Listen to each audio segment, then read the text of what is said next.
বাস মালিক সমিতির দ্বন্দ্বের জেরে বরিশাল থেকে ৬টি রুটে বাস চলাচল বন্ধ রয়েছে। এতে ভোগান্তিতে পড়েছে সাধারণ যাত্রীরা। সোমবার সকাল থেকে এসব রুটে বাস চলাচল বন্ধ রাখা হয়েছে। জানা গেছে, রোববার সন্ধ্যায় রূপাতলী বাস টার্মিনালে মারধরের শিকার হন ঝালকাঠি বাস মালিক সমিতির একটি বাসের দুজন স্টাফ। এ নিয়ে দুই মালিক সমিতির মধ্যে আলোচনায় সমাধানের কথা ছিল, কিন্তু মালিকপক্ষ আলোচনায় সমাধান করতে না পারায় সকাল থেকে রূপাতলী বাস টার্মিনাল থেকে বাস সরিয়ে নেন ঝালকাঠি মালিক সমিতির লোকেরা।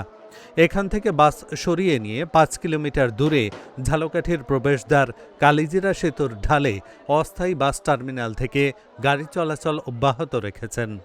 একজন শ্রমিক নেতা দাবি করেন, রূপাতলী থেকে কোনো গাড়ি ছেড়ে গেলে ঝালকাঠি বাস মালিক সমিতি ও শ্রমিকরা সেটি ঢুকতে দিচ্ছে না।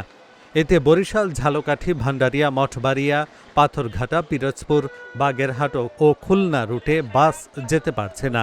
তবে এসব দাবি অস্বীকার করে রূপাতলী বাস মালিক সমিতির বিরুদ্ধে চাঁদাবাজি, মারধর ও চুরির অভিযোগ এনেছেন ঝালকাঠি বাস শ্রমিকরা।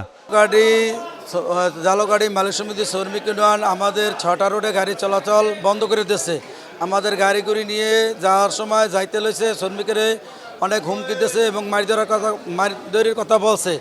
ঝালকাঠি 1 নম্বর ঝালকাঠি, 2 নম্বর ভান্ডারিয়া রোড, 3 নম্বরে মঠবাড়িয়া, 4 নম্বরে পাথরগাড়া, 5 নম্বর পিরোজপুর রোড এবং 6 নম্বর খুলনা রোডে আমাদের গাড়ি যাইতে দেয় না এবং অনেক হুমকি দুমকি দিতেছে। ঘটনা হচ্ছে ওই অটোর লাগে একটু খুরসা ঘটনার কারণে এই অটো আর ঝালকাঠি শ্রমিক ইউনিয়নের শ্রমিকের সাথে একটু ঘটনা করছে, এই কারণে তারা এই বন্ধ করে দিতেছে। তারা আমাদেরকে যাইতে দিতেছে না। এখান থেকে আমাদের ঝালকাঠি রুটে বাস চলতো 3টা 4টা 5টা রুটে গাড়ি, 4টা রুটে গাড়ি চলে। এখানে বাস চলে না, কারণ হচ্ছে গতকালকে সন্ধ্যার সময় আপনার বাস শ্রমিক, ঝালকাঠি বাস শ্রমিক এবং আপনার অটো এদের সাথে কথা কাটাকাটি হয় এবং এখানে একটা মারামারি হয়।